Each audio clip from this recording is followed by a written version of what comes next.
Speaker number 9. Dilip, Abe Se Kara, love makes the connection. Love makes the connection. Dilip, Abe Se Kara.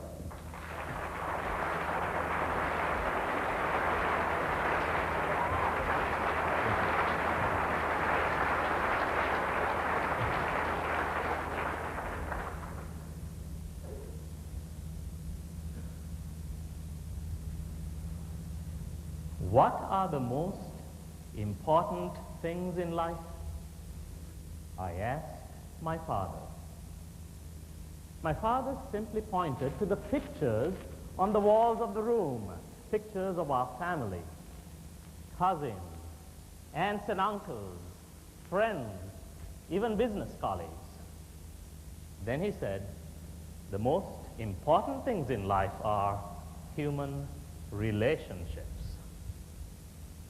Mr. Toastmaster, fellow Toastmasters and friends, human relationships.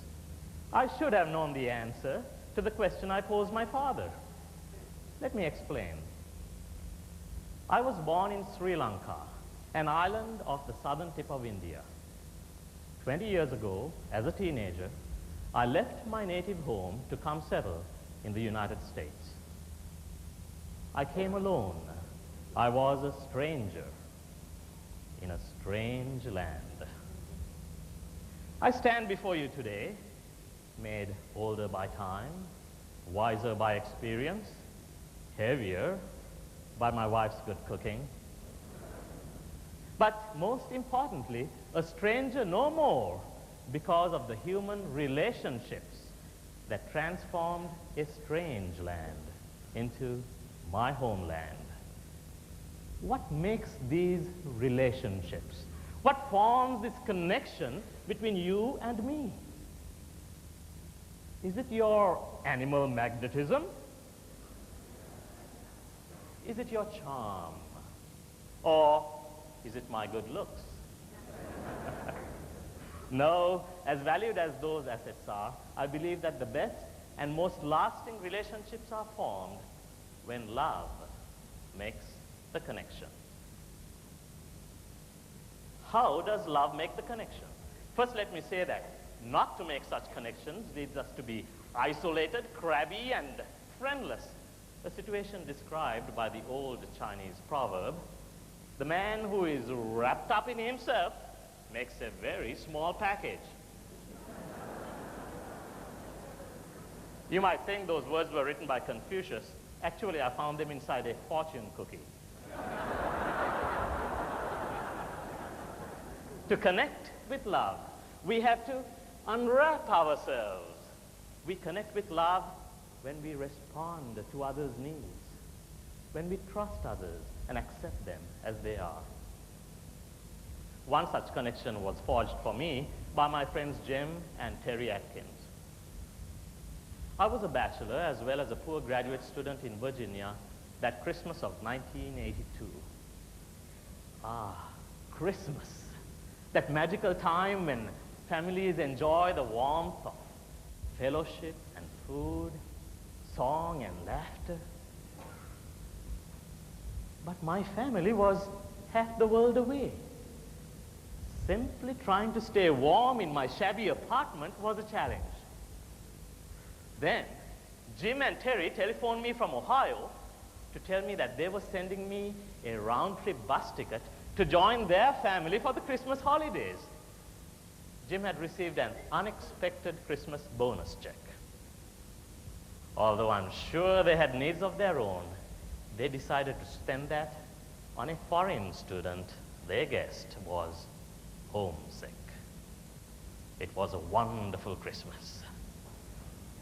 Jim and Terry and many others like them put flesh and blood into the words of Winston Churchill, you make a living by what you get. You make a life by what you give. You make a life by what you give. Why do I believe that love is the prime ingredient in successful relationships? It is because, like many of you here, I have seen and felt its power, the power to care, to create, to connect. A relationship that is grounded in love thrives in good times and endures in bad times. Several years ago, I went through one of the most devastating experiences of my life. I was laid off from my job.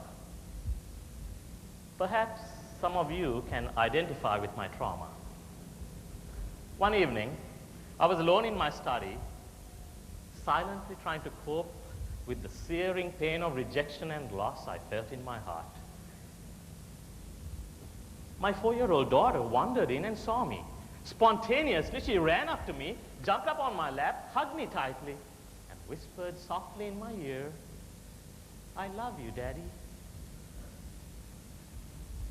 I felt as if a soothing balm had been gently laid on my wounded heart. I was her daddy. She loved me. That was enough.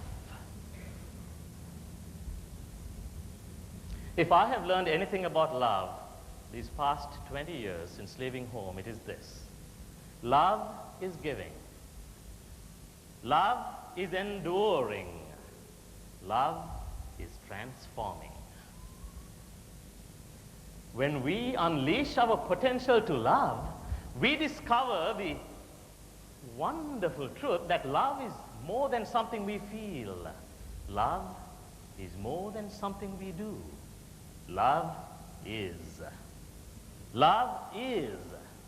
Then, just as my father did, we can point to pictures of our family, friends, and associates, and know that we have the most important things in life: loving human relationships. And when one day, in the twilight of our lives, we are asked, "How did you create so many wonderful relationships?" we can hold up our heads and say with a smile, "It was love. It was love. It was love that made the connection."